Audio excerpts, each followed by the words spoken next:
Ketemu lagi pemirsa dengan Auriga, dan kali ini kita akan mau bicara mengenai penegakan hukum di Bincang Hukum. Kita akan berbicara mengenai penegakan hukum sumber daya alam dan lingkungan hidup.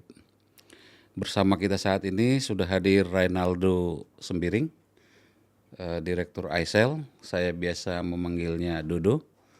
Selamat datang di studio Auriga. Terima kasih undangannya Bang Timer. Reynaldo Sembiring adalah tokoh yang sangat terkenal di isu penegakan hukum sumber daya alam. Dia banyak bermanuver di penegakan hukum bersama dengan KLHK dulu dan Kemenhub juga sekarang, Dirjen Penegakan Hukum, juga dengan Hakim. Dan AISEL adalah pelopor dari sertifikasi Hakim Lingkungan ya. Dodo, kita ngobrol santai nih. Apa menurutmu saat ini yang terjadi dengan penegakan hukum dan sumber daya alam lingkungan hidup di Indonesia? Kurang naik ya. Oke. Ya. Ya, makasih Bang Timer. Apa yang terjadi pada saat ini mungkin stagnan ya. Jadi kita belum melihat titik-titik progresif lagi gitu ya. Dan kita lagi menunggu sebenarnya. Jadi sepertinya secara konsep atau secara teori memang paradigma penegakan hukum itu perlu ada kebaruan, dan itu memang perlu dihasilkan oleh para scholars lah gitu kira-kira. Jadi apalagi nih gitu. Kalau dulu kan 2015 ketika kebakaran besar-besaran muncul berbagai macam teori konsep gitu ya. Adalah strict liability, ada pidana korporasi dikencangkan.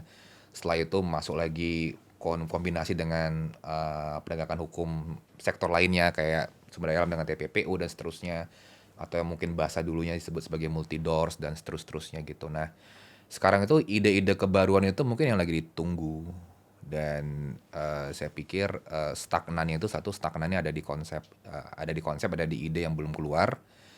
Yang kedua, kalau di level pemerintah, kayak pemisahan antara pemisahan KLHK menjadi Kementerian Lingkungan Hidup dan Kementerian Kehutanan itu belum masih dalam proses memanaskan mesin lagi nih dua-duanya. Jadi kita masih belum melihat niche masing-masing.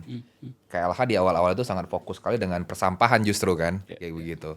Terakhir-terakhir baru masuk ke isu banjir Raja Ampat, sekarang cesium gitu, tapi belum kelihatan coraknya akan kemana gitu. Kementerian Kehutanan kayaknya masih dengan Undang-Undang 41 18-nya dan Undang-Undang konservasinya gitu ya, masih bicara satwa liar dan seterusnya, tapi kita masih menunggu gebrakan dari masing-masing gitu. Sementara di sisi lain, penegakan hukum oleh kejaksaan kayaknya fokusnya malah ke PKH gitu ya, arahnya malah ke penertiban kawasan hutan, dan sepertinya melupakan bahwa kejaksaan itu juga punya peranan untuk membuat penegakan hukum ini tidak menjadi single crime tapi menjadi multiple crime. Artinya dia tidak cuma, dia harusnya bisa mengkombinasikan antara penegakan hukum sumber daya alam ini tadi tuh dengan korupsi, TPPU, perpajakan dan seterusnya, seperti itu. Kalau polusi ya sudahlah begitu ya, dari dulu kita masih tunggu kira-kira apa yang menarik begitu ya. Tapi ya saya pikir itu. Cuman saya kira dari semua situasi-situasi yang lagi stagnan gitu, baik di kelembagaan maupun di ide atau gagasan, ya sepertinya masyarakat sipil harus hadir gitu untuk ngasih semacam kebaruan-kebaruan tadi gitu ya, atau justru meng-create momentum. Tapi tadi kalau misalnya kita tarik ke masyarakat sipil, justru belakangan ini kita melihat tren kriminalisasi kepada para pembela lingkungan atau pejuang lingkungan kalau di bahasanya Wali gitu ya, atau EHRD kalau ditarik agak lebih luas, itu juga meninggi. Dalam situasi ini, tidakkah itu justru kalau kita berharap kepada masyarakat sipil justru akan makin banyak nanti korbannya gitu? Iya. Jadi sebenarnya kalau secara secara data ya, kalau secara tren memang dia meningkat ya, tapi kalau saya lihat itu sebenarnya kalau kita lihat ke 10 tahun terakhir begitu ya, sebenarnya banyak kasus-kasus kriminalis saja memang tidak terungkap aja ke publik gitu. Karena terakhir-terakhir ini baru mulai banyak melakukan kompilasi data, maka dia akan kelihatan gitu. Itu pertama. Yang kedua, untuk masyarakat sipil sendiri, ya mau tidak mau memang sistem keamanannya harus dibangun kan, sistem keamanannya gitu untuk bisa terhindar dari bukan terhindar sih, meminimalisir resiko-resiko itu tadi.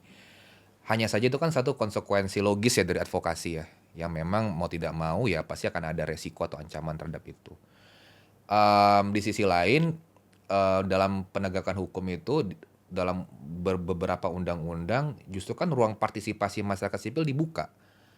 Baik itu dalam investigasi, baik itu dalam pengaduan, baik itu juga mereka sendiri mengajukan gugatan atau dan Gugatan pelaporan intervensi segala macam dan ya. segala macam itu sebenarnya dibuka ruangnya gitu. Nah, saya justru melihat masyarakat sipil ini selain juga masuk ke sektor sumber daya alamnya, dia bisa kembali menegakkan nilai atau prinsip demokrasi tadi itu, bahwa masyarakat sipil tuh hadir tuh sebenarnya sebagai pilar demokrasi gitu, untuk dia bisa melakukan check and balances gitu dengan pemerintah gitu, dan juga mengkoreksi melalui proses gugatan misalnya dan seterusnya gitu. Jadi saya kira sih itu menjadi sebuah keharusan ya, kehadiran masyarakat sipil untuk mengkoreksi penegakan hukumnya, mengkoreksi kebijakannya, termasuk mengkoreksi kelembagaannya Oke. gitu. Nah, kalau misalnya kelembagaan, dulu kan kita sempat berharap sama KPK tuh. Ya dulu. Kita memang harus diakui banyak setback kita gitu ya. Nah, sekarang sebenarnya juga banyak penyidik lah kita sebut gitu, PPNS di banyak kementerian. Ya, Di ESDM tambah misalnya, ya SDM. dia jadi dirjen sekarang. Di beberapa tempat juga mulai terbentuk gitu.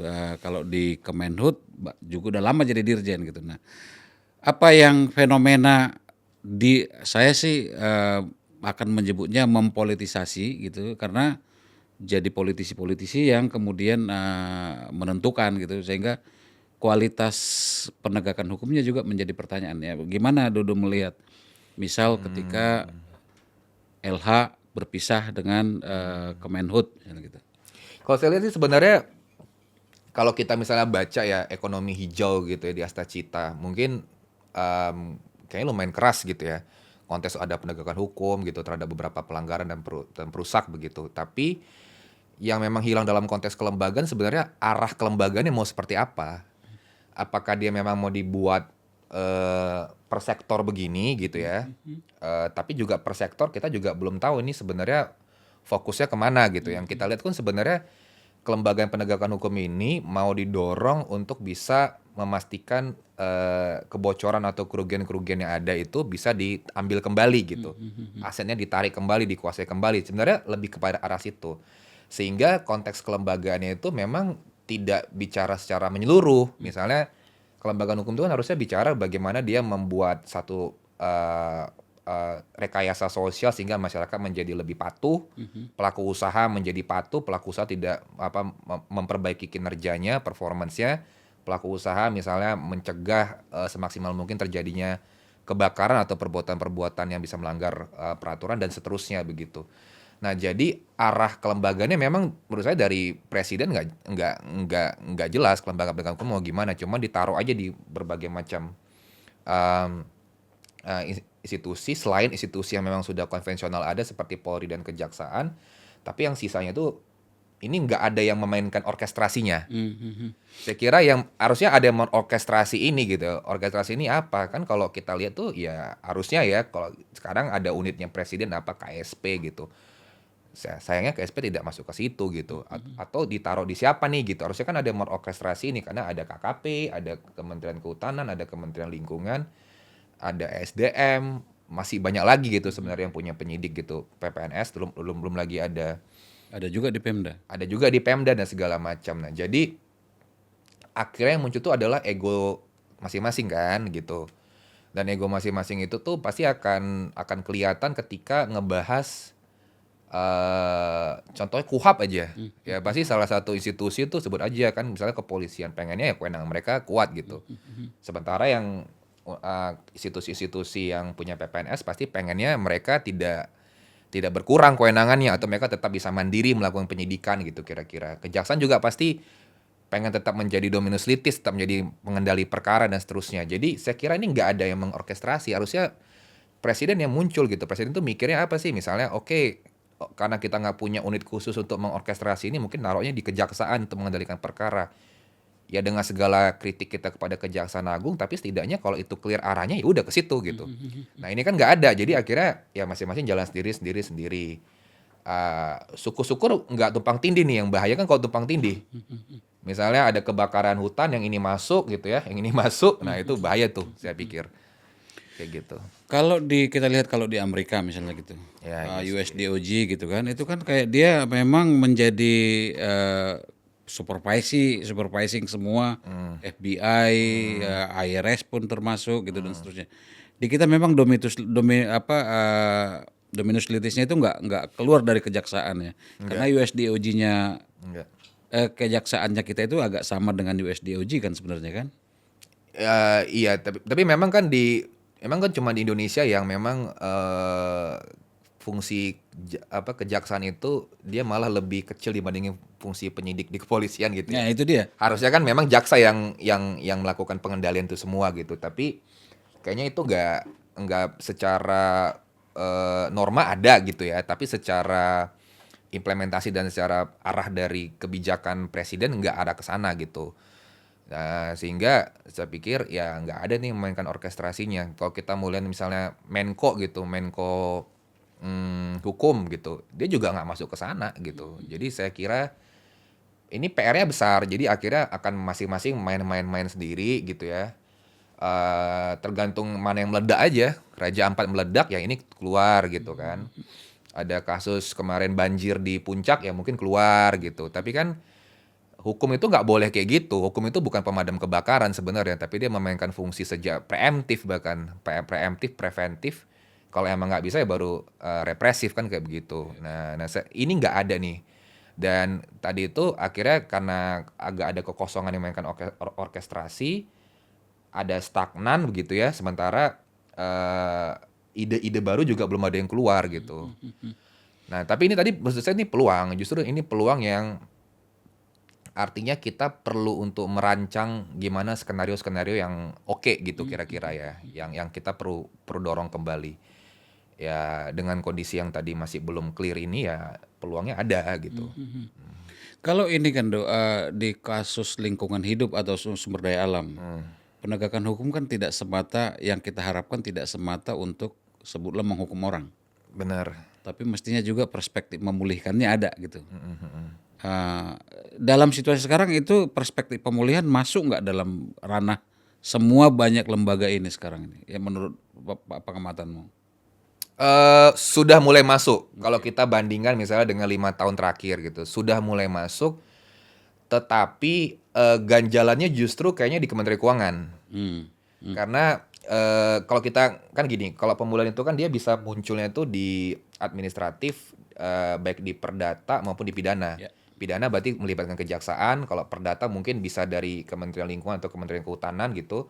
Administratif itu bisa banyak lagi tuh. Nah, kalau administratif itu biasanya kan pakai mekanisme denda. Oke. Sebenarnya mekanisme denda itu tidak serta-merta denda itu sebuah tindakan punitif yang akhirnya disumbangkan sebagai PNBP gitu. Ya. Tapi dia juga harus bisa dikombinasikan untuk atau ada proporsinya dikasih buat konservasi atau pemulihan lingkungan, kira-kira begitu. Nah itu kan belum keluar rumusnya tuh di situ. Itu administratif. Di pidana itu mungkin dia nggak pakai mekanisme denda karena dia biasanya muncul sebagai pidana tambahan. Ya. Nah, walaupun begitu ada kasus juga yang sebenarnya meminta agar adanya tindakan pemulihan dengan biaya sekian dan akhirnya ya ada juga dendanya yang memang mau dialokasikan ke sana gitu untuk pemulihan, tetapi belum ada sistemnya yang menyalurkan dari pidana kepada pemulihan gitu. Kalau perdata lebih rumit lagi kalau saya lihatnya. Justru kementerian karena memang putusan pengadilan itu dalam amarnya itu mengatakan bahwa meminta para tergugat itu membayar biaya ganti rugi dan biaya pemulihan gitu ya. Sehingga sepertinya Kementerian Keuangan itu melihat bahwa ini adalah dikategorikan sebagai PNBP, Hmm.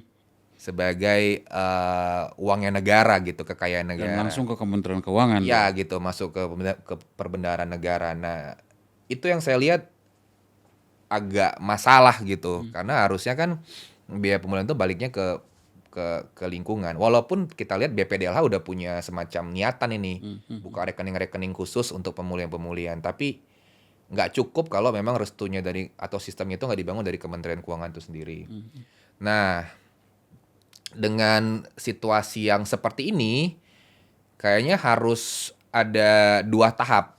Nah, tahap pertama tuh harus ada dobrakan kebijakan atau sistem bahwa bagaimana kasus-kasus yang sudah berkekuatan hukum tetap itu yang memang ada permintaan untuk melakukan pemulihannya dan itu sudah lama tidak dilakukan tindakan pemulihan begitu, itu bagaimana sebenarnya kebijakan dari negara gitu ya, termasuk Kementerian Keuangan bisa memastikan bahwa biaya-biaya yang sudah dibayarkan itu ada masuk kepada pemulihan. Entah dia mau mengoptimalkan BPDLH misalnya kan, atau dia menyerahkan kepada Kementerian Lingkungan gitu pada saat ini misalnya, oh ya udah silakanlah langsung aja kalau misalnya nggak bisa dibayarkan gitu, setidaknya itu kalian bisa mediasi dengan perusahaan dan perusahaan itu bersedia menjalankan pemulihan sebagaimana dalam amar putusan, tetapi dia melakukan secara mandiri. Nah, di sisi lain tuh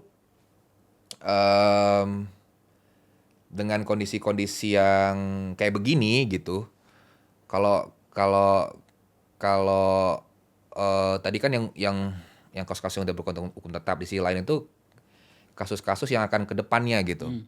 Yang ke depannya itu berarti menurut saya sih minimalisir gitu, minimalisir penegakan hukum untuk pemulihan itu menggunakan pendekatan moneter. Oke. Lebih bagus dia melakukan tindakan. Kan itu jauh lebih konkret, bisa langsung dimintakan gitu. Karena pendekatan moneter itu kan pasti dia akan ada satuan atau valuasi nilainya yang mungkin akan berkurang, bertambah gitu kan. Karena kebakaran yang misalnya terjadi 2015, penegakan hukumnya baru inkrah itu misalnya 2000 katakanlah 3 tahun 2018 gitu. Dari udah gitu banding lagi, kasasi lagi. Sorry, mungkin inkrahnya sampai dengan 5 tahun kemudian gitu misalnya. Jadinya 2020. Dalam rentang waktu 5 tahun ini kan Banyak yang sudah terjadi iya ya. sudah terjadi gitu. Bisa jadi ada suksesi alam, bisa jadi atau apa gitu. Nah, ini tuh ngitungnya gimana? Akan ada kerumitan-kerumitan tertentu gitu.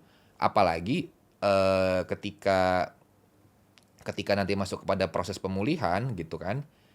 Itu kan yang institusi yang bertanggung jawab memonitor pemulihan ini kan sebenarnya bukan dari eselon 1 yang di bidang hukum. Tapi kalau misalnya di Kementerian Lingkungan tuh berarti adanya di pencemaran dan kerusakan gitu ya. Atau mungkin yang ngomongin kalau ada gambut ya soal gambutnya gitu di LH sumber daya alam tata lingkungan.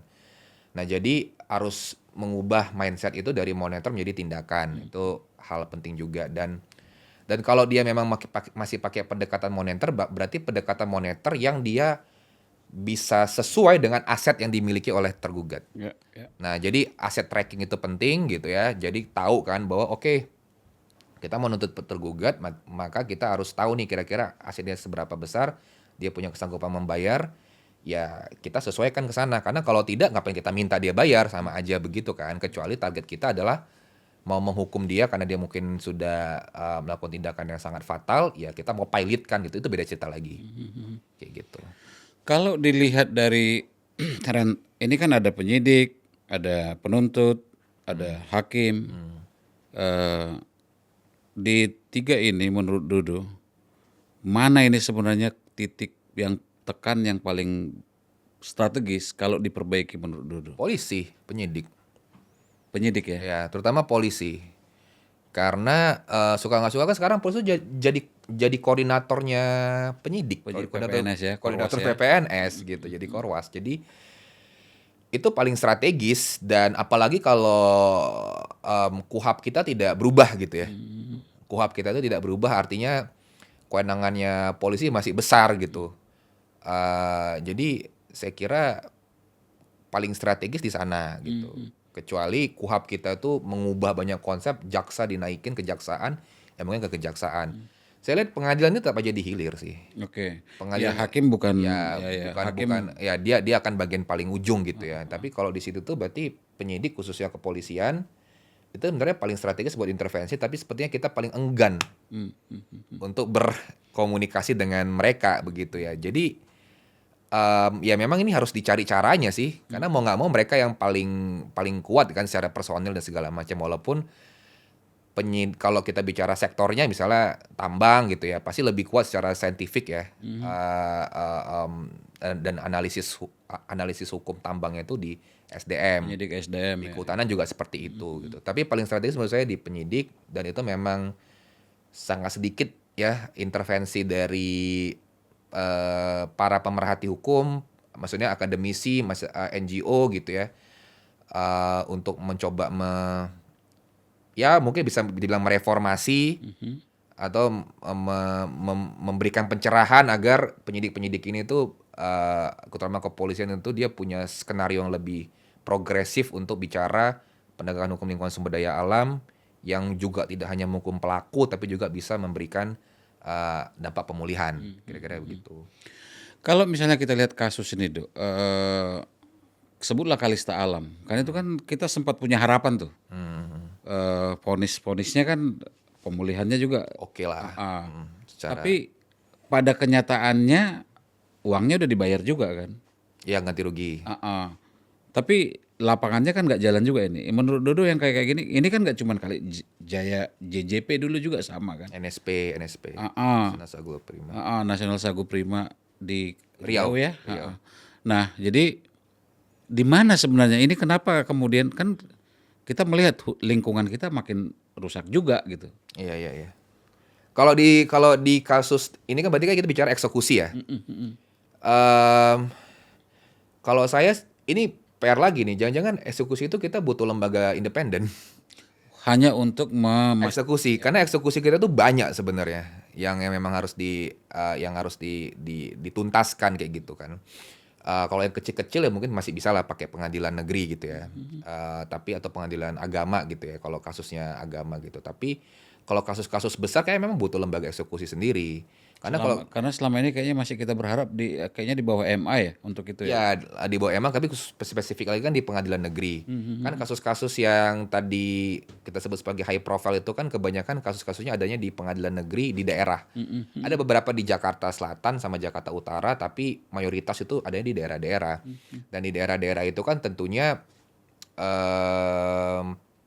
kepala ketua pengadilan negerinya juga rata-rata kan juga belum sematang gitu ya. Kalau dia ada di katakanlah Jakarta atau di Pengadilan Tinggi atau di Mahkamah Agung dan tekanannya besar gitu ya. Saya pikir dan kita juga belum punya perma eksekusi gitu ya, belum punya panduan regulasi yang ketat gitu. Jadi ya akan sangat tergantung dari diskresi atau pemahaman dari si ketua pengadilan negeri atas bagaimana menjalankan eksekusi. Nah, jadi kalau saya ngelihatnya perlu lembaga yang khusus yang benar-benar memahami. Karena kan kalau Kalista Alam ini kalau pandangan saya itu beda ketua pengadilan negeri, beda treatment. Ya, itu terjadi di Aceh. Ya, beda treatment. Yang kedua, pengadilan itu memang tidak pernah dirancang untuk maraton dalam konteks eksekusi ya, memantau eksekusi itu secara maraton. Maksud saya begini, mungkin kalau eksekusinya tanah, oke, siapa yang lagi menguasai, dia sah apa tidak sah. Kalau tidak sah, menurut putusan hakim bisa direlokasi, diambil gitu ya. Kalau dalam konteks perkara tanah gitu, itu nggak susah. Tapi kalau dalam perkara lingkungan, pemulihan itu kan mungkin akan jadi 5, 10, 20 tahun begitu. Dan pengadilan negeri itu nggak dirancang sebenarnya. Pengadilan kita tidak dirancang untuk memonitor itu. Tidak dirancang untuk memonitor itu. Dan tidak ada juga sistem di mereka gitu. Walaupun di peraturan Perma Mahkamah Agungnya sudah mulai dirancang ke sana. Tapi di level implementasi saya pikir budayanya belum keluar. Sistemnya belum ada secara konkret gitu ya. Sehingga kita nggak dirancang untuk itu. Kalau misalnya ada beberapa keberhasilan-keberhasilan, saya kira itu justru perlu menjadikan contoh baik untuk ngebuat sistem tadi itu. Apakah memang ternyata dari keberhasilan contoh baik itu ya kita masih bisa yakin nih taruh di pengadilan negeri gitu, artinya di bawah Mahkamah Agung atau mungkin butuh lembaga sendiri. Kalau saya sih opsi itu harus dibuka dan opsi lembaga mandiri itu yang independen untuk eksekusi itu kayaknya butuh buat diseriuskan kajiannya. Karena dengan kayak begitu dia fokus gitu ya. Selain dia fokus dan dia juga dirancang untuk maraton kayak gitu. Dan dia punya standar yang udah kebangun. Nah, gitu. Nah, saya kira sih kayak gitu sih, Bang. Jadi PR kita tuh agak besar di sana sehingga kalau bicara kasus Kalista Alam yang terjadi sekarang kan kita sama-sama tahu beberapa tindakan pemulihannya nggak jalan gitu, terhambat gitu. Nah, di peraturan Mahkamah Agung sudah disebutkan ada tim yang melakukan monitoring. Nah, tapi kan timnya juga belum dibentuk toh begitu. Di satu sisi ini ketua pengadilan negerinya pasti berganti terus. Ini juga yang baru begitu. Mereka harus memahamin lagi. Di sisi lain dari Kementerian Lingkungan itu kan sudah mempercayakan kepada Mahkamah Agung untuk memonitor eksekusi yang maksudnya kepada pengadilan negeri. Karena kan ketua pengadilan negeri yang bertanggung jawab atas pelaksanaan eksekusinya ya.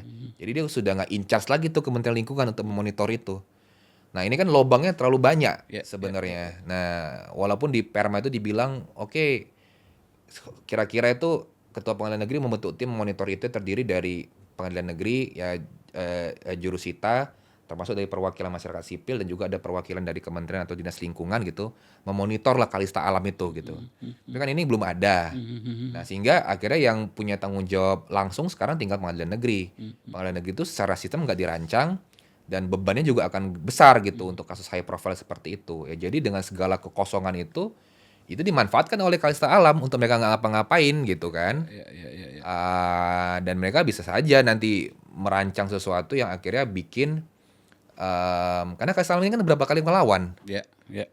Nah kita nggak tahu nih. Jadi akhirnya beneran kalau nggak diawasin begini ya kita nggak tahu nanti hasilnya apa. Bisa saja mereka bilang sudah terjadi sekian persen, 20%, 30%, padahal bisa jadi kurang dari itu gitu. Nah dengan situasi-situasi kayak gini kita harus seriuskan lembaga yang memang khusus melakukan eksekusi itu. Dan mungkin ini nggak cuma terjadi di kasus lingkungan. Bisa jadi tambang. Maksud saya gini, di bawah Kementerian Lingkungan. Bisa jadi konteksnya tambang. SDM ya. SDM. Bisa jadi soal-soal kayu gitu. Kehutanan gitu ya. Bikin hutan itu nggak bisa setahun 2 tahun. Betul. Bisa jadi kasus-kasusnya terkait dengan perikanan. Kan itu kan butuh ya. Jadi khusus yang memang sumber daya alam yang dia kerjanya itu-itu aja. Dan kalau itu terjadi sepertinya itu akan menambah value dari kalau kita kan misalnya oke dalam kasus-kasus sumber daya alam ini mungkin ada yang jadi kerugiannya dianggap sebagai kerugiannya pemerintah gitu ya. Tapi ada juga sebagai biaya lingkungan ya. Mungkin yang dianggap sebagai kerugian pemerintah yang akhirnya atau kerugian yang muncul itu yang bisa disetor ke PNBP ya kan bisa dikolek itu oleh lembaga independen. Pemulihannya juga bisa kontrol begitu. Nah, kanal uangnya ada di mana? Ada di BPDLH. Tapi harus ada lembaga yang mengeksekusi ini. BPDLH tetap aja dia cuman menerima, menyalurkan. Dia nggak eksekusi lembaga ini. Nah, nanti kalau misalnya udah dapat modelnya, lembaga ini mau dibubarkan dikembalikan kepada pengadilan dengan model yang udah ajak ya boleh aja. Tapi kalau sekarang sih saya harus diseriuskan sih untuk melihat opsi-opsi itu. Kalau kami pernah bikin diskusi begitu mengenai eksekusi dan ada juga keberatan dari para hakim. Karena mereka udah memutus aja udah berat gitu ya. Kemudian diminta juga kemudian menjadi eksekutor. Betul. Jadi kelihatannya suara dari korps hakim juga cenderung adalah lembaga jangan dibebankan ke mereka gitu. Jadi mereka fokus memutus misalnya gitu ya. Nah kalau misalnya itu kita seriuskan, menurutmu sekarang ini bulannya itu adakah undang-undang yang kira-kira dipakai menjadi cantolan ataukah harus ada undang-undang baru? Sepertinya harus ada kalau eksekusi. Menurut saya tuh bisa kan dia bisa muncul di Kitab Undang-Undang Hukum Perdatanya. bisa muncul di pidananya begitu ya. Jadi nanti untuk kelembagaannya itu bisa saja keluarnya di Perpres. Tapi Ah, dia ya menerjemahkan menerjemahkan itu. Nah, em, Perpres terobosan berarti ya. Perpres terobosan gitu. Nah, tapi memang yang perlu dipastikan lagi bahwa putusan dari hakim itu dari pengadilan dia memang sifatnya bisa dieksekusi. Ya, Jadi dia nggak ngegantung, ya. nggak ngegantung. Yang berikutnya lagi menurut saya yang penting lagi adalah kita perlu untuk mulai memastikan ini ya, memastikan bahwa ahli-ahli itu memang dia bisa match gitu ya kalian dia dengan apa, pembuktian di persidangan gitu. Karena bagaimanapun ahli-ahli itu nanti yang akan sering sekali kalian itu digunakan oleh hakim dulu untuk memutus perkara gitu, untuk menentukan berapa besar ganti kerugian, biaya pemulihan dan seterusnya gitu. Jadi em, keberadaan ahli itu penting memastikan putusan hakim itu bisa dieksekusi apa tidak. Dan hakim itu memang harus melihat ke sana gitu.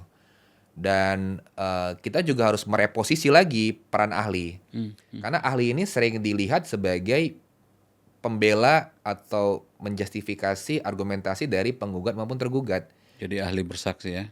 Jadi kan kalau misalnya ahli dihadirkan oleh penggugat atau tergugat atau oleh terdakwa atau oleh penuntut begitu kan dia memberikan keahlian berdasarkan memberikan keterangan berdasarkan keahliannya. Dia tidak punya kewajiban sebenarnya untuk melegitimasi atau membenarkan gitu ya isi dari dakwaan, isi dari gugatan atau membantah itu gitu. Jadi dia bukan menjadi kuasa hukum 2.0-nya dari tergugat misalnya gitu ya atau penggugat. Nah, kalau ahli itu kita bisa dorong seindependen mungkin dan sistem peradilan kita memang mengarah ke sana, ahli itu ahli itu ketika ada di ruang persidangan dia bisa bebas memberikan keterangan akademiknya. Tapi kan kasusnya Prof. Bambang Hero misalnya. Benar, benar. Nah, itu menurut saya tuh yang memang harus dibangun sistemnya gitu bahwa em, bahkan mulai dari kalau dari pengadilan udah jelas ya, kalau dari pengadilan udah jelas bahwa mereka harus menghentikan perkara yang mengkriminalisasi ahli secepat mungkin gitu ya. Udah ada permanya gitu. Tapi kalau menurut saya melihatnya justru intervensinya kalau di level itu adanya di ada di asosiasi advokat di barnya, maksudnya di model misalnya di Pradi, di KAI. Ya mereka harus punya sistem itu bahwa advokat-advokat itu tidak boleh memastikan dia punya sistem, punya kurikulum mendidik advokat-advokat itu untuk bisa mengerti mana yang namanya ruang kebebasan akademik, mana ruang kebebasan akademik itu yang memang ranahnya itu nggak diselesaikan di pengadilan. Karena bahaya gitu. Bahaya kalau orang ngomong itu, orang bersaksi, memberikan keterangan itu selesaikan di pengadilan. Walaupun dia memiliki kesalahan atau katakanlah pandangan dia itu ada falasinya begitu ya, atau keterangan dia, ya itu memang diuji lagi oleh akademik, oleh lainnya gitu. Mungkin dia Ada etiknya sendiri di ya, sana. Ya. ada sistem etiknya sendiri. Jadi nggak bisa dibawa ke ruang persidangan karena kalau dibawa ruang persidangan, hukum kita akan ambruk. Maksudnya gitu gini, putusan pengadilan itu kan kita atau peradilan itu dan ada putusan pengadilan, putusan hakim kita maunya itu menjadi sebuah terobosan-terobosan juga memiliki nilai-nilai progresivitas di sana. Nah, ketika itu ketika misalnya itu untuk mencapai itu kita kan memang membutuhkan bagaimana ahli bisa sebebas mungkin, seindependen mungkin menyampaikan keterangannya begitu ya. Ya tugasnya Terlepas dari tugasnya para pihak itu sebenarnya mengkonstruksikan dengan dalil-dalil mereka dari gitu. semua perbedaan yang Iya, tersaji ini ya. ya advokat tuh jangan malas gitu, jangan malas ngerti sains gitu. Masalahnya advokat ini kan malas belajar ilmu selain hukum. Jadi cara dia tuh patahkan secara sejak awal argumentasi ahli. Patahkan soal keabsahannya, Jadi patahkan soal larinya memang ke formil mulu gitu ya. formil memang itu benar sebagai sebuah strategi, tapi sebagai sebuah kalau kita melihat hukum ini adalah sesuatu yang harus dibangun, ya memang harus harus kayak gitu-gitu tuh mulai dikurangin gitu. Pertarungan itu pertarungan konteksnya itu mengkonstruksikan keterangan ahli, mengkausalitaskan keterangan ahli dengan dalil-dalil atau argumen mereka punya. Ya itu akan jadi pertarungan yang menarik gitu kan.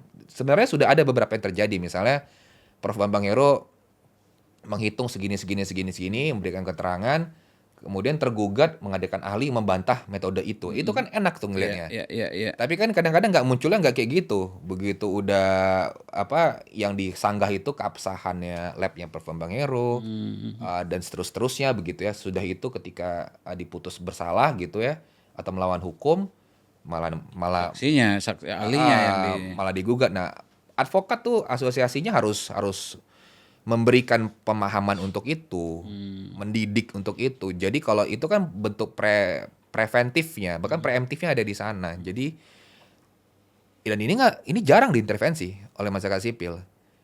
Bagaimana advokat itu sebenarnya karena kan sumber ketika kriminalisasi terjadi kan sering juga menggunakan jalur advokat. Iya kan, advokat yang melaporkan ke polisi. Oh iya. Dia advokatnya perusahaan melaporkan kepada polisi Iya, gitu iya, kan. iya, iya. Atau advokat itu yang nanti menggugat gitu kan. Walaupun bisa dibilang kan kami advokat punya klien, kami memperjuangkan kepentingan klien seperti itu. Tapi kan profesi advokat itu kan profesi mulia katanya. Profesi mulia itu nggak cuma sebatas hubungan klien moneter, tapi bagaimana membangun profesi itu ya profesi yang bisa menaikkan martabat hukum. Yang bagian ini yang perlu dipikirkan mereka. Gitu. Oke. Nah, bisa lah Auriga ngerjain advokat. Aisel juga bisa itu. Nah, gini, kalau misalnya kita lihat alurnya gitu ya. Jadi ada sebutlah pelapor atau LP ya, laporan pengaduan, ada penyidik segala macam. Baru masuk nanti ke P21 dan seterusnya gitu ya sampai.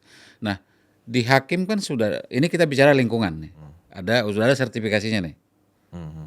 Nah, menurut Dodo perlu nggak proses yang sama di penuntut sama penyidik? Kalau penyidik ya udah.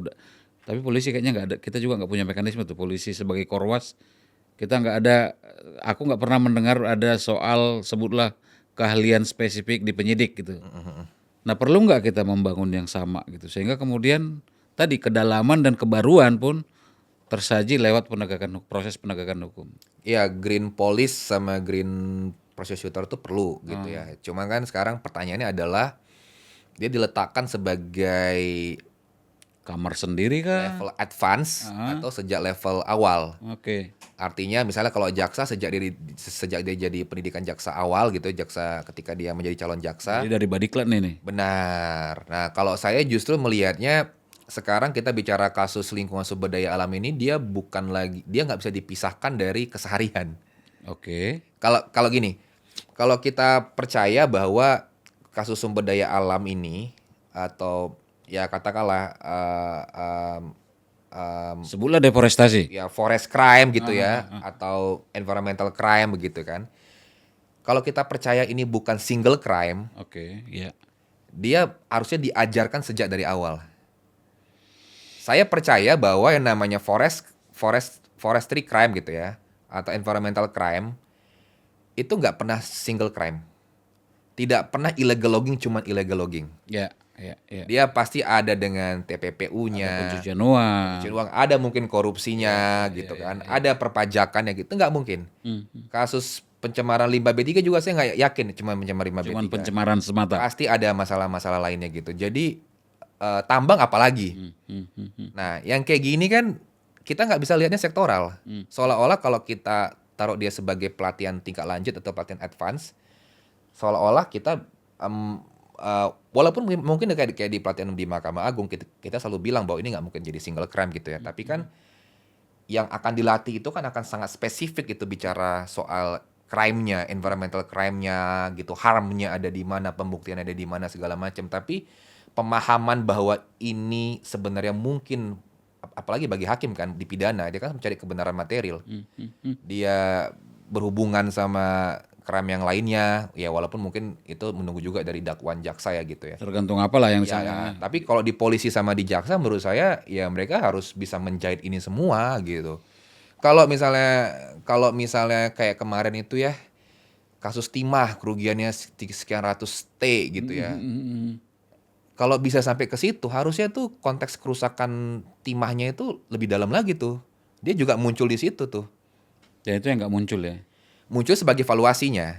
muncul sebagai tindakan untuk bertanggung jawab atas kerusakan ya sebagai Tapi lebih kepada menghitung angkanya semata karena ya. kan dia tarik di korupsinya saja Iya, gitu. iya, iya, iya, iya. Nah, di kasus lingkungannya nggak keluar kan dia Iya, iya, iya, gitu iya, iya. gitu. Nah, maksudnya keluar pun tapi tidak seperti yang bombastis yang ini gitu. Angkanya ratus Yang triliun. ini aku high profile segala macam gitu ya. Mungkin nggak high profile banget ya karena nggak sampai ke level-level ring satunya Pemda gitu Tapi misalnya. kan itu pun kasusnya sekarang entah di mana juga itu. Iya gitu. Nah jadi kalau saya ngelihatnya tuh, kalau aku lihatnya tuh memang kita harus dari sejak awal supaya di mindsetnya ini calon polisi apa ya, Calon penyidik gitu calon ya. penyidik gitu ya sama calon jaksa itu mereka udah tahu bahwa oke ketika nanti mereka ditempatkan di daerah-daerah ya mereka akan akan bisa mencoba menjahit hubungannya dengan masalah-masalah lainnya gitu. Hmm. Walaupun pertanyaannya kan nanti kan ya tapi kan mereka akan berhadapan dengan penguasa lokal segala macam. Menurut saya urusan politik itu ya itu variabel nggak mungkin hilang. Tapi kalau pemahamannya itu kan memang menjadi kewajiban untuk dikasih tahu. Dan mereka kan punya independensi mestinya kan. Benar. Kalau ini Dok, apa namanya, kita misalnya masuk ke satu atau sebelum ke sana, bisa nggak Dodo memberikan contoh sebagai rujukan, mana itu kasus yang selama ini di kita, yang benar-benar ideal penanganannya dan sampai ke sebutlah sampai putusan eksekusi tadi udah kita bilang, udah kita diskusikan kayaknya masih banyak soal tuh. Yang ideal ya. Kali Salam itu termasuk ideal sebenarnya. Sayang di eksekusinya ya. Sayang di eksekusinya. Karena itu ada kombinasi penegakan hukum dulu itu kan sejak UKP ya. Ya, ya, ya, sejak multidor segala Sejak macam ya. sejak multidor. Jadi ada kombinasi jadi kalau kita lihat Kali Salam itu dia ada sanksi administratifnya, ada pidananya, korporasinya, ada perdatanya. Itu termasuk ideal tuh karena ada mekanisme menggabungkan berbagai macam aparat penegak hukum, mulai dari penyidik, mulai dari kejaksaan gitu ya, dan seterusnya gitu. Itu termasuk menurut saya termasuk ideal gitu. Tayangnya di eksekusinya.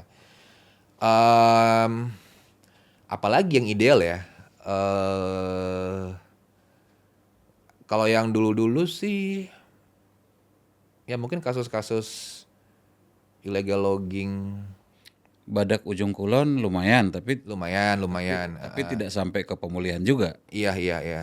Kalau kalau kita bicara putusannya ya oke, itu banyak. Ya, ya. Tapi kalau kita bicara mulai dari proses di mana di awal gitu ya, dari dapurnya dimasak gitu ya, yang ternyata itu melibatkan berbagai macam aparat penegak hukum, ada kolektif gerakan gitu ya di antara para penegak hukum dan membagi peran gitu, mana masuk misal administratif, perdata dan pidana, itu nggak banyak, terbatas gitu. Tapi kalau putusan-putusan itu banyak gitu yang oke-oke. Dan di kasus-kasus yang menurut Dodo putusannya bagus, selalu ada unsur masyarakat sipil nggak sebagai trigger?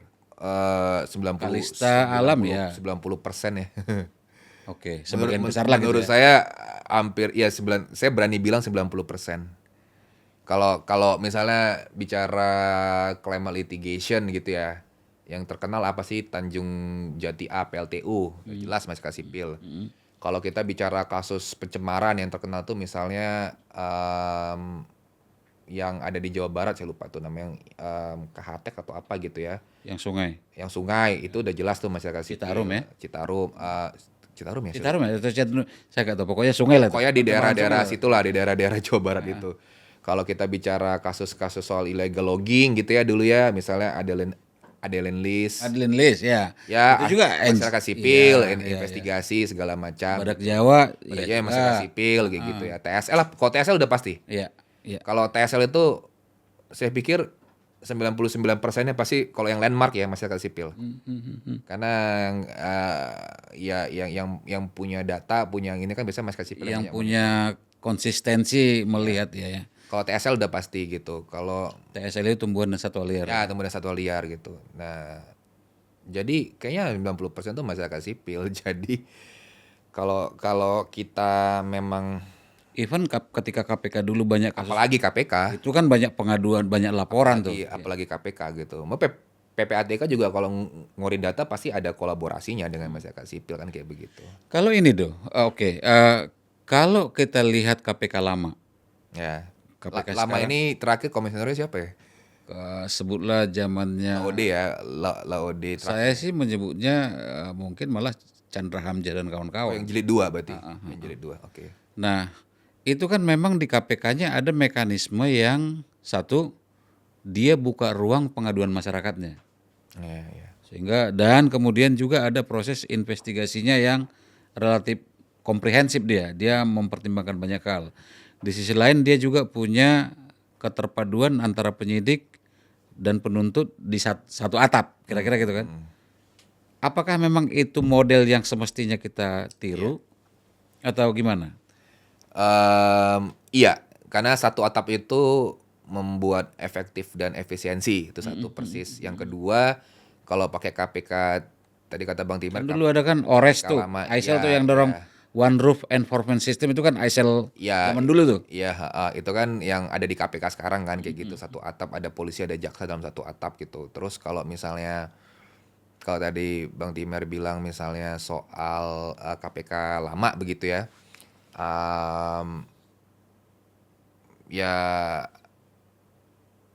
ya apa ya dibilangnya, mereka kalau kalau saya lihat tuh konteksnya itu bagaimana sebenarnya dalam konteks pengaduan dan konteks investigasi ada ruang masyarakat sipil yang juga cukup gitu, Antara menyampaikan cerita, menyampaikan cerita, memberikan menambahkan data. informasi, bahkan memonitor enforce-nya Ya, ya. ya, jadi itu cukup ideal. Jadi saya tuh yakin juga bahwa dalam partisipasi masyarakat sipil itu atau partisipasi masyarakat itu sebenarnya bukan cuma dalam konteks kebijakan atau perizinan, tapi penegakan hukum.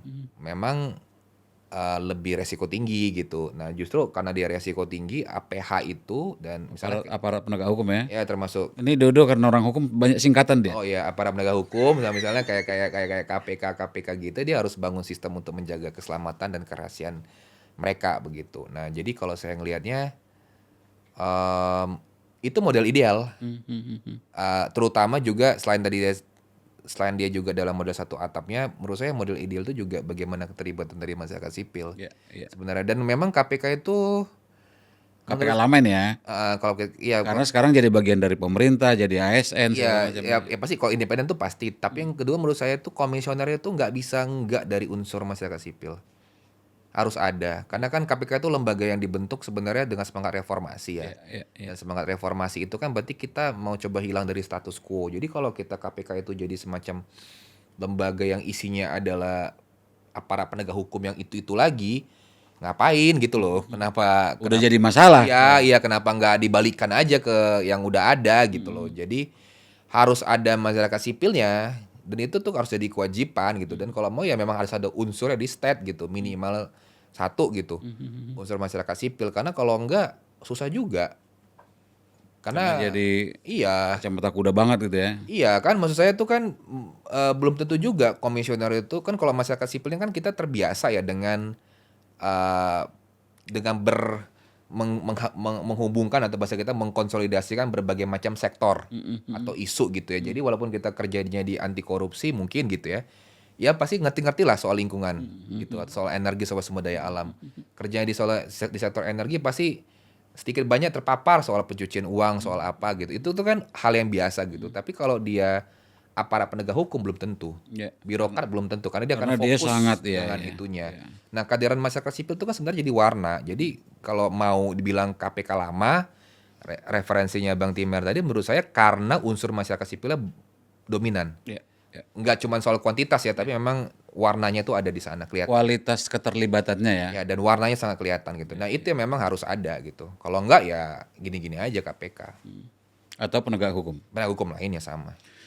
Ya, Ores dulu ya, One Roof Enforcement System itu kan, dan sampai ke ada koordinasi yang bagus antara pengumpulan kasus, disidik, bahkan sampai penuntutnya gitu ya. Itu menarik tuh kalau misalnya bisa. Nah, kalau misalnya kita tarik ke ini, yang baru sebutlah gitu ya, dengan perpresnya Pak Prabowo ada Satgas Penertiban Kawasan Hutan. Ya, Satgas yang powerful. konon powerful.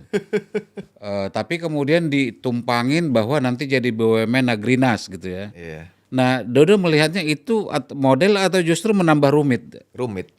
Karena Menurut saya Perpres 5 itu tuh eh, di awal ya, sejak Perpres 5 itu dia banyak yang tidak sinkron dengan misalnya PP 23, PP 24 dengan Undang Cipta Kerja begitu macam ya.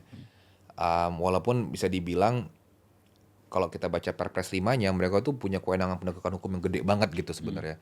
Walaupun misalnya katakanlah ada keterlanjuran, tapi kalau ditemukan ada unsur melawan hukumnya mereka tetap bisa gebuk gitu. Kalau di Undang-Undang Cipta Kerja kan seolah-olah kalau dia memenuhi syarat-syarat ya udah dia bisalah tetap satu daur atau dia intinya itu di dekriminalisasi. Tapi kalau Perpres 5 kan tetap bisa digebuk gitu kira-kira. Nah, tapi kerumitan pertama memang karena memang sejak awal banyak ketidaksinkronan dengan peraturan pemerintahnya gitu ya, PP 24, PP 23 dan Undang-Undang Cipta Kerjanya begitu.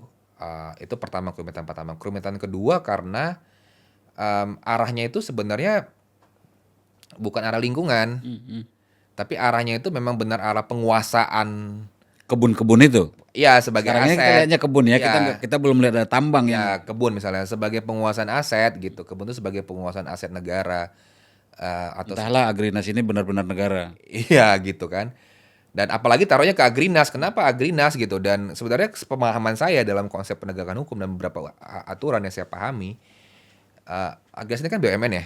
Katanya begitu. Katanya BUMN. Kita belum ada yang menguji apakah benar BUMN Oke, itu. anggaplah dia misalnya Karena kita punya PTPN loh. iya gitu. Nah, pertama adalah kenapa dia harus ke Agrinas. Yang kedua gitu ya, kalaupun mau dikasih ke BUMN itu biasanya itu dia memang harus sudah berkekuatan hukum tetap dulu gitu. Ya, ya. Atau dia sudah melalui proses proses persidangan, udah Karena ada kan udah ada siapapun putusan. yang ditindak ini kan harus dibuka juga ruang untuk Iya, dia. dia masih punya hak untuk melakukan pembelaan, memajukan keberatan dan seterusnya kayak gitu. Jadi nggak bisa serta merta gitu. Nah justru kalau saya mau lihat ini kerumitan sendiri karenanya akhirnya Agrinas jadi menampung ini semua dan kita tahu lah struktur Agrinas itu kayak gimana Dan nggak kan. punya keahlian berkebun juga. Tidak punya keahlian berkebun begitu kan. Sementara kasus ini masalah ini belum tentu setiap masalah yang masuk ke Agrinas ini udah selesai di proses penegakan hukumnya.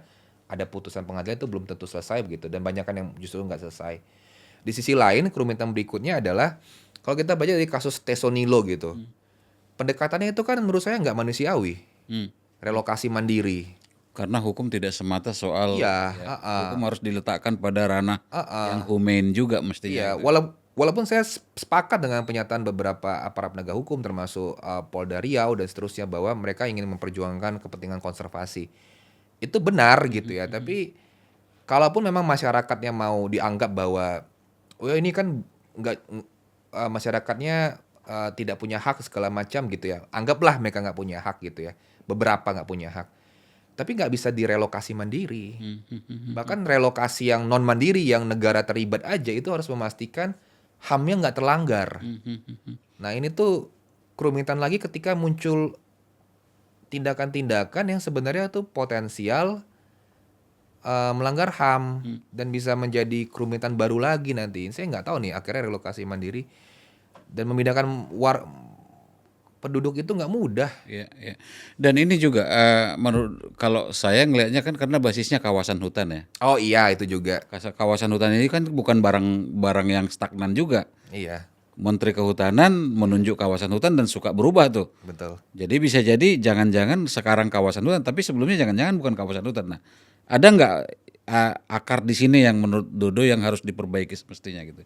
Karena kan banyak juga desa dalam kawasan hutan. Saya baru misalnya dari Konawe Utara. Itu ribet itu emang. Konawe Utara itu mengaku bahwa 80% daerah mereka itu kawasan hutan.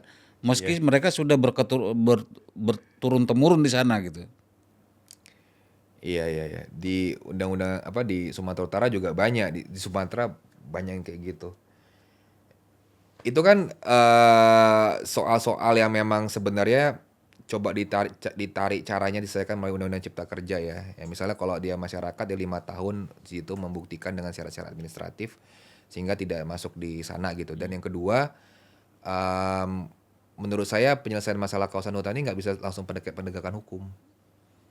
Kayak begitu, kecuali korporasi. Menurut saya korporasi itu kita bukan menganggap kita nggak fair gitu ya, karena korporasi itu dia punya modal dan dia posisinya nggak sama dengan masyarakat dan kita perlu menaruh asumsi awal bahwa apakah ini legal apa tidak legal. Apakah melanggar hukum apa tidak melanggar hukum gitu. Walaupun kalau dia apalagi kalau di dalam kawasan hutan dan tidak punya legalitas yang komprehensif ya memang harus didalamin, diinvestigasi. Kalau emang ada kesalahan ya harus diproses gitu. Tapi kalau buat masyarakat saya tuh lebih cenderung untuk memastikan bahwa tidak ada hak mereka yang terlanggar gitu ya. Karena belum tentu juga mereka di sana, bisa juga misalnya kejadian di Riau itu orang datang ke sana kan beli lahan tuh. Ya, nah kalau cukong ya nggak apa-apa sikat aja, kayak gitu kan. Ya maksud saya ada masyarakat ada cukong walaupun ya banyak yang bilang mayoritas juga cukong-cukong gitu ya. Atau didalangi Ya cukong. didalangi cukong dan segala macam ya kalau emang kayak begitu ya memang harus diproses kayak gitu. Tapi sejak awal hukum itu penegakan hukum itu dia harus balance ya dalam menyelesaikan masalah keterlanjuran dalam kawasan hutan. Nah, kemarin itu pendekatannya Undang-Undang Cipta Kerja kan sebenarnya sudah mengarah ke sana ya. Hanya saja sekarang perkembangannya jadinya agak offside tuh. Iya kan kita jadi Misalnya suka mau masalah menyelesaikan sesuatu yang fundamental, tapi dengan sesuatu yang pemadam kebakaran gitu. ya misalnya oke sekarang pakai skema 110B ada denda administratif. Kalau nggak salah di peraturan terbaru dimungkinkan ada pelepasan. Ya. Jadi kalau kayak gitu ngapain gitu ya? Ada deal-deal di belakang layar jadinya nanti. Iya kan jadinya aneh kayak gitu ya. Ya karena dianggap itu mungkin sudah dikuasai oleh negara, mereka sudah bayar denda sehingga negara punya kewenangan untuk misalnya mau melepaskan ini gitu, mau melakukan pelepasan kawasan hutan. Tapi kan kalau kita tarik akarnya ini kan masalahnya karena dianggap ada keterlanjuran katakan gitu, ada tumpang tindih di sana misalnya tata ruang dengan perizinan apa dengan kawasan dan seterusnya gitu. Atau ada perusahaan yang mau nggak mau dianggap diampuni dulu lah gitu. Dia bayar denda 1 daur habis itu keluar gitu. Kenapa tiba-tiba jadi dapat konsesi besar gitu untuk pelepasan? Yang kayak gitu-gitu tuh menurut saya yang bahaya. Jadi apa ya? Kayaknya nah PR terbesar lagi adalah kita kayak memang butuh peta jalan pembaruan hukum.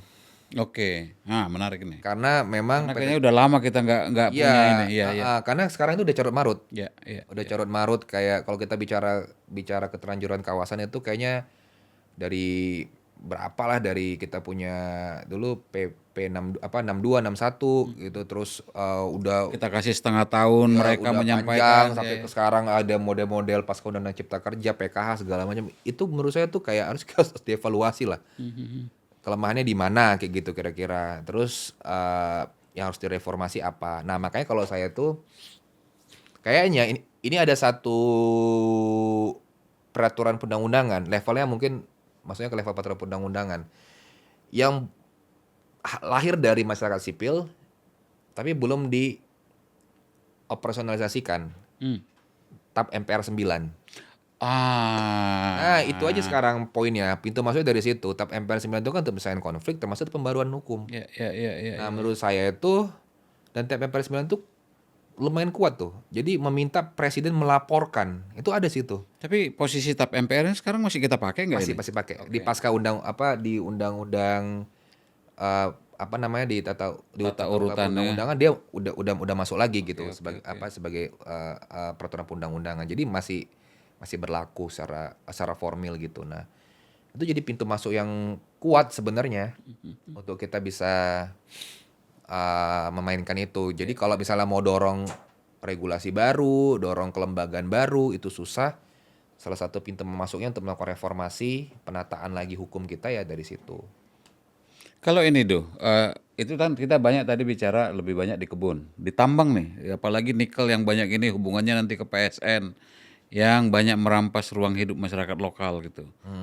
Penegakan hukum menurut Dodo udah menjadi jalan keluar nggak, terutama kepada pelanggaran-pelanggaran baik oleh kebijakan maupun oleh kemudian korporasi-korporasi. Kayaknya kalau untuk nikel penegakan hukum kita paling kecil ya. Kalau dibandingkan Agak jarang kita mendengar kecuali penyelundupan dulu ya. Iya, dibandingkan dengan misalnya sawit, dibandingkan dengan katakanlah kebakaran, illegal logging gitu ya.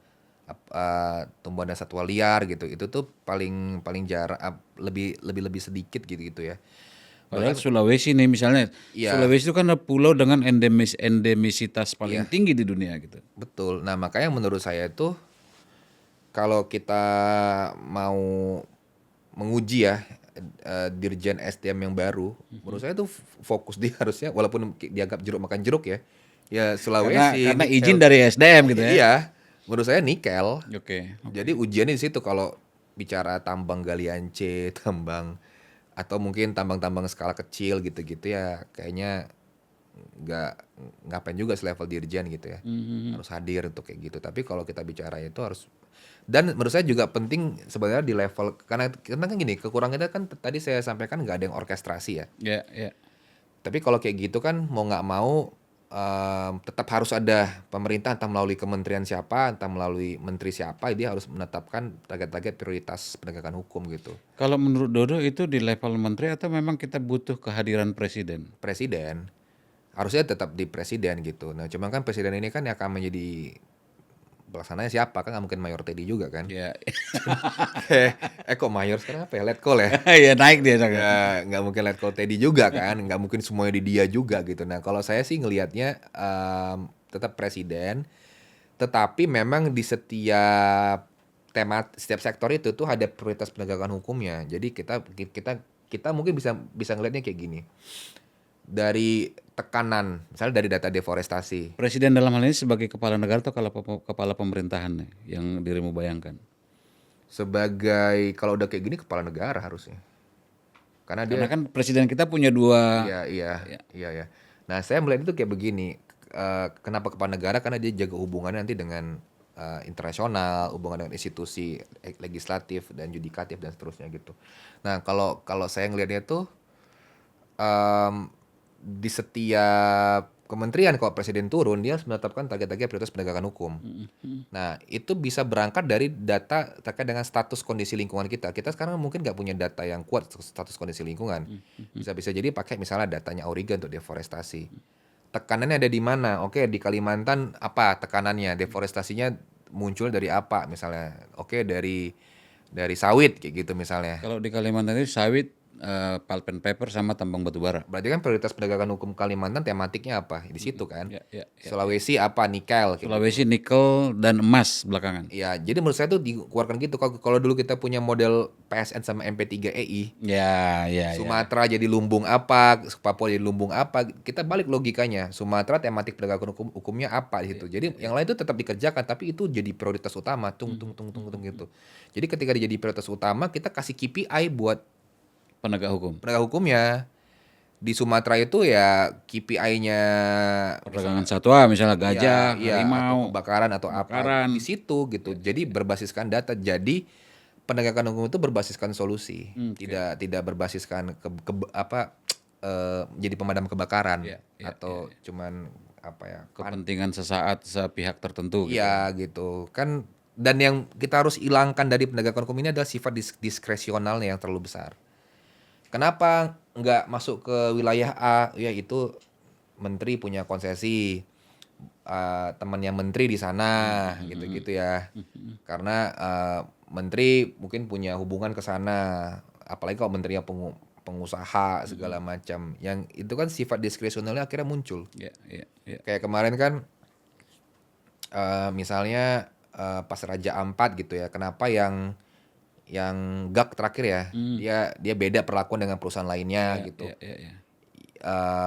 Ya kan ada yang bilang oh karena ini kan udah jalan dulu ini BUMN segala macam segala macam. Nah kan sifat-sifat diskresional itu harusnya munculnya di kebijakan, bukan kasuistis kayak gitu. Bukan oleh di individu, Ya, ya, apalagi oleh subjek pejabatnya gitu. Nah, yang terindikasi konflik kepentingan pula. betul betul. Nah maksud saya tuh kayak gitu-gitu yang harus dihilangkan. Nah kalau cara menghilangkannya gimana? Ya kasih tematiknya. Hmm, Kalau saya kayak begitu apa prioritasnya dan itu keluar di KPI-nya. Oke. Dengan kayak begitu kan kita jadi tahu kan, oke pokoknya karena ini mungkin akan masuk ke musim kemarau panjang akan ada potensi kebakaran, wajar aja di sini fokusnya kebakaran penegakan hukumnya gitu. Gitu. Kalau kita tahu di sini lagi tinggi gitu ya, perdagangan ilegal satwa liarnya gitu kan, atau perburuannya di sini satwa liar kayak gitu. Dan kayak gitu-gitu tuh yang perlu dimainkan, dan kita nggak punya. Jadi penegakan hukum ini tuh sering disimplifikasi seolah-olah penanganan perkara. Ya. Jadi memainkan ide, gagasan, memainkan politiknya, memainkan soal-soal em, Visi ya bernegara gitu lah ya. visinya gitu ya, visi bernegara itu nggak jarang keluar gitu. Dan masyarakat sipil itu juga harus mulai memikirkan itunya gitu. Jadi enggak cuman misalnya kita investigasi di sini, kita punya data, kita dorong, itu tetap harus ada. Perlu, tapi itu Perlu. harus dibangun dalam bingkai yang lebih besar gitu ya. Closing statement tuh. Apa ya Dalam closingnya? proses apa yang lu harapkan dari penegakan hukum kita ke depan? Yang pertama, kalau untuk penegakan hukum kita khususnya lingkungan hidup dan sumber daya alam, presiden harus turun. Oke. Presiden itu harus turun ngambil peran penting, dan dia memang harus punya basis pemahaman bahwa penegakan hukum ini arahnya mau kemana. Ya, ya.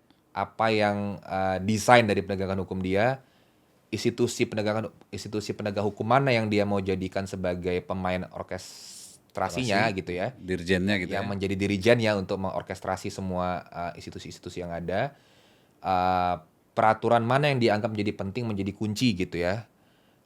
Dan juga kalau tadi kita terakhir bicara soal kelembagaan kayak gitu ya, makanya dia juga harus bisa memunculkan ide-ide kelembagaan-kelembagaan mana yang baru yang butuh untuk dibentuk. Ya, ya.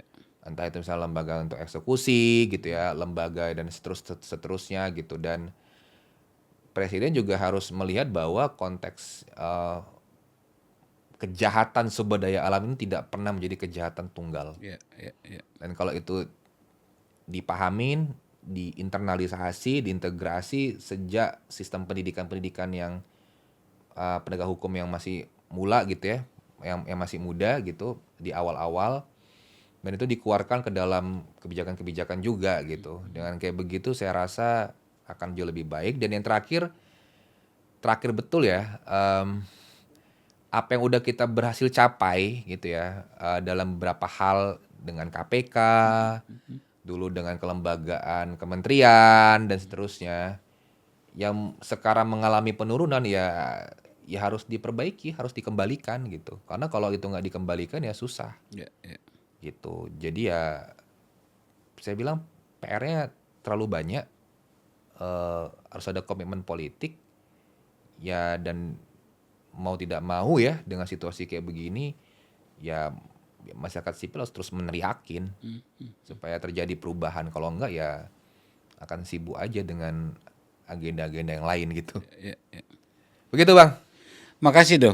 Demikian tadi perbincangan dalam menurut saya, dan kami kebetulan sering berbincang dan dari termasuk kasus, tapi juga berbagi pikiran mengenai apa yang diharapkan dari visi penegakan hukum. Dan tadi Dodo sudah menegaskan bahwa kita ini ada di situasi yang menantang kita untuk mencari cara, untuk mencari terobosan, untuk membangun kebaruan penegakan hukum sumber daya alam dan lingkungan hidup. Karena perusakan sumber daya alam dan lingkungan hidup itu seringkali tidak langsung kita terima dampaknya saat ini, Iya. bisa bertahun-tahun kemudian, tapi memulihkannya juga seringkali tidak bisa dalam waktu 1-2 hari atau setahun 2 tahun.